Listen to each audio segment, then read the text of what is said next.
ஆயில்ய நட்சத்திரம். அதனால ஆயில்ய நட்சத்திரத்துல இருந்தா ஆகாது. செவ்வாய் தோஷம் உள்ளவர்கள் சரியா வராது வாழ்க்கை அப்படின்னு சொல்றது. உண்மையா? அல்லது செவ்வாய் தோஷம் உள்ளவர்கள் செவ்வாய் தோஷத்துல தான் திருமணம் முடிக்கணுமா? அப்படின்ற ஒரு அமைப்புகள் அப்படின்றது உண்மையான ஜோதிட ரீதி எங்கேயுமே சொல்லப்பட கிடையாது.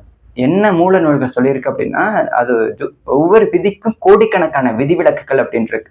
செவ்வாய் தோஷம் ராசிக்கு வந்து 2, 7, 8 அமைப்புகள் இருக்கும்போது செவ்வாய் தோஷம் அப்படின்ற அமைப்புகள் இருக்கு. அதுலயும் குரு பார்வை இருந்தா அதுக்கு விமோசனம்.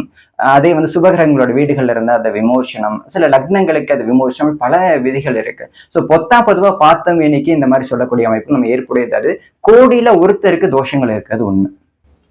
ஆயில்ய நட்சத்திரத்துல பிறந்த பெண்கள் ஜோதிட ரீதியாக பிரச்சனை இல்லை அப்படிங்கிறது. அந்த அமைப்பு ஆயில்யத்துல பிறந்தவங்க இந்த மாதிரி அப்படின்லாம் எந்தவித அமைப்புகளும் கிடையாது. ஏன்னா இது கோடிக்கணக்கு. இதன் மூலமா நம்ம வந்து இந்த நேயர்களுக்கு சொல்றது எப்படின்னா, ஆயில்ய நட்சத்திரம், செவ்வாய் தோஷம் என்று நீங்கள் எந்த பெண்